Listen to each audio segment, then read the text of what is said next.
Ada yang tahu di mana letak Indonesia?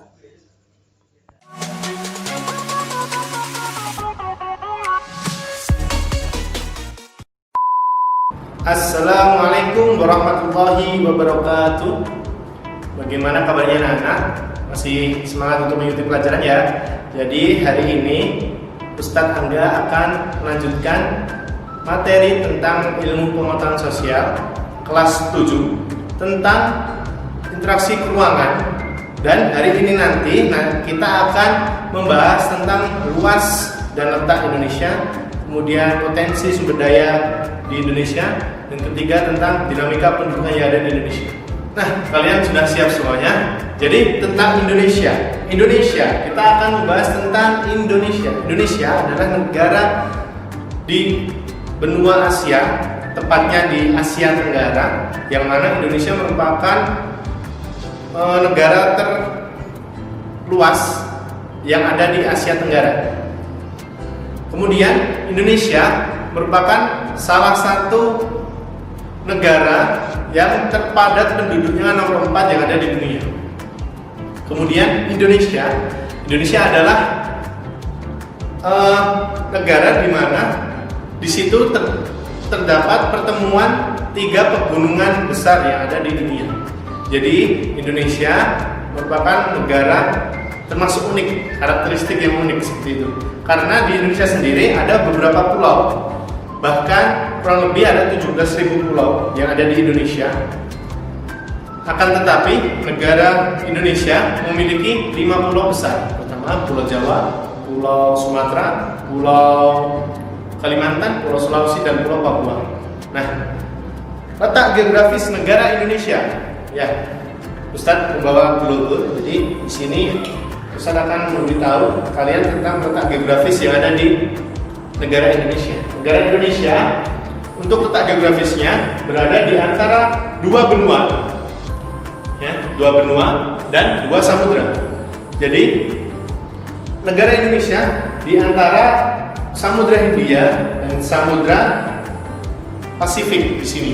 Jadi di sebelah barat Samudra Hindia, kemudian di sebelah utara ataupun sebelah timur itu Samudra Pasifik, dan di sebelah selatan berbatasan dengan Australia. Kemudian di timur ada Papua Nugini.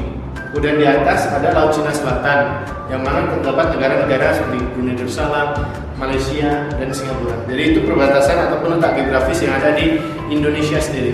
Kemudian letak astronomis negara Indonesia. Letak astronomis negara Indonesia adalah 6 derajat lintang utara sampai 11 derajat lintang selatan, dan 95 bujur timur sampai 141 derajat bujur timur.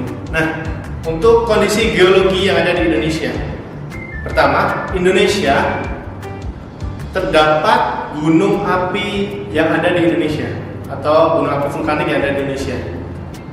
Karena di situ Indonesia sendiri terdapat 3 pegunungan yang ada di Indonesia, pegunungan Mediterania, Sirkum Pasifik, dan Lingkar Selatan. Jadi potensi untuk gunung api meletus yang ada di Indonesia itu sangat tinggi. Kemudian yang kedua, wilayah Indonesia yang labil dan berpotensi terjadi gempa. Karena Indonesia dilewati oleh 3 pegunungan yang tadi, apa aja tadi? Mediterania, kemudian Sirkum Pasifik, dan Lingkar Selatan. Jadi Indonesia berpotensi untuk ada patahan-patahan yang ada di dalam tanah atau di kedangkai endogin tadi. Jadi Indonesia berpotensi untuk terjadi gempa bumi seperti itu ya. Kemudian yang terakhir, yang ketiga, Indonesia memiliki kekayaan tambang. Walaupun tadi ada faktor negatif ataupun pengaruh negatif dari kondisi wilayah Indonesia tadi, tapi Indonesia memiliki bahan tambang ataupun sumber daya alam yang sangat melimpah. Nah, bahan tambang yang ada di Indonesia dibagi menjadi 3 golongan. Pertama, golongan A atau golongan strategis. Jadi golongan strategis ini contohnya adalah uranium, plutonium, dan lain-lain. Jadi di sini strategis dimaksudkan untuk keamanan dan pertahanan suatu negara, dan biasanya dikelola oleh suatu pemerintah seperti itu. Yang kedua, kedua atau golongan B. Golongan B itu adalah golongan vital. Jadi golongan vital ini merupakan suatu golongan di mana sebagai hayat hidup orang banyak. Contohnya emas, perak, dan lain-lain. Kemudian golongan ketiga atau golongan C. Jadi golongan C ini adalah golongan yang tidak vital dan tidak strategis. Maksudnya di sini adalah tidak mempengaruhi hayat orang banyak seperti itu. Contohnya garam, besi, asbes, dan lain-lain. Nah, itu kondisi geologis yang ada di Indonesia. Kemudian sumber daya alam yang ada di Indonesia. Sumber daya alam yang ada di Indonesia ada beberapa hal. Pertama, sumber daya tentang tanah, sumber daya tentang air, sumber daya tentang laut, terus sumber daya tentang hutan, dan sumber daya tentang tanah. Kemudian kita akan membahas dinamika kependudukan Indonesia. Dinamika penduduk merupakan suatu hal di mana perubahan komposisi penduduk yang ada di daerah ataupun wilayah, dan itu disebabkan oleh beberapa hal. Pertama mungkin kelahiran, kematian, dan mungkin dari faktor eksternal. Faktor eksternalnya apa? Migrasi ataupun perpindahan. Nah, kemudian pertama, faktor yang mempengaruhi tentang jumlah penduduk adalah fertilitas ataupun natalitas. Jadi natalitas adalah jumlah penduduk itu bertambah karena adanya kelahiran dari suatu wilayah tersebut atau suatu daerah. Jadi natalitas atau fertilitas adalah faktor dinamika kependudukan yang menambah jumlah penduduk dalam suatu wilayah seperti itu.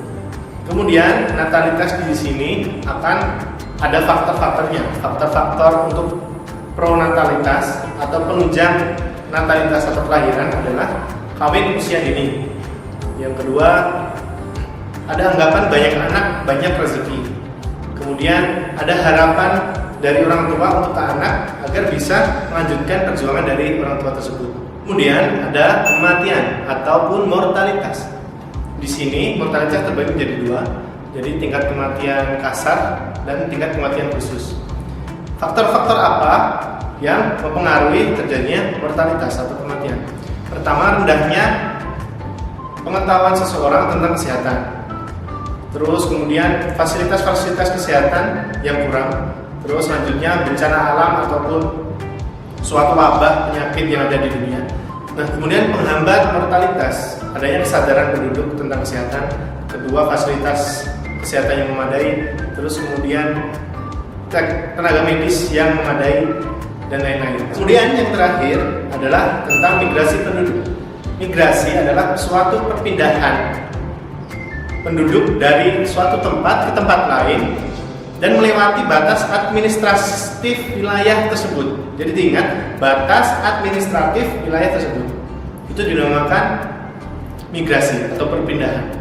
Nah, perpindahan di sini atau migrasi di sini ada beberapa hal. Yang pertama adalah migrasi tingkatnya internasional dan nasional ataupun lokal kayak gitu. Jadi pertama kita akan membahas imigrasi. Imigrasi adalah perpindahan penduduk dari suatu negara ke negara lain. Nah, seseorang yang berimigrasi tersebut dinamakan seorang imigran. Kedua, emigrasi. Emigrasi adalah keluarnya penduduk atau masyarakat ke suatu negara lain. Itu dinamakan emigrasi. Jadi bedanya imigrasi sama emigrasi adalah imigrasi masuknya, terus emigrasi adalah keluarnya. Terus ada dinamakan remigrasi. Remigrasi adalah suatu perpindahan imigran kembali ke daerah asalnya seperti itu. Kemudian migrasi nasional. Jadi migrasi nasional ada beberapa. Pertama adalah urbanisasi, perpindahan penduduk dari desa ke kota. Sebaliknya, ruralisasi, perpindahan penduduk dari kota ke desa. Jadi urbanisasi dan ruralisasi adalah suatu hal yang bertolak belakang seperti itu ya. Kemudian selanjutnya adalah transmigrasi. Transmigrasi merupakan perpindahan penduduk dari pulau satu ke pulau yang lainnya. Biasanya transmigrasi ini terdapat suatu banyak penduduk ke penduduk yang jarang ada penduduknya, seperti itu transmigrasi. Jadi dari pulau yang sangat banyak penduduk dipindah ke pulau yang jarang penduduknya seperti itu. Nah, itu dia Ketiga dinamika pendudukan di Indonesia ada namanya natalitas, kemudian mortalitas dan migrasi. Nah, itu silakan dipelajari. Kemudian hari ini kita cukupkan sekian materi tentang Indonesia dan dinamika pendudukan di dalamnya. Kemudian ada sumber daya alam yang ada di dalamnya, kemudian letak dan luas Indonesia, seperti itu. Nah, pertemuan ini saya tutup. Jika ada pertanyaan-pertanyaan mengenai materi pada hari ini, silakan ditanyakan pada Ustadz Angga. Kemudian tetap jaga kesehatan, jangan lupa ibadahnya, dan sehat selalu. Terima kasih, kurang lebihnya mohon maaf. Wassalamualaikum warahmatullahi wabarakatuh.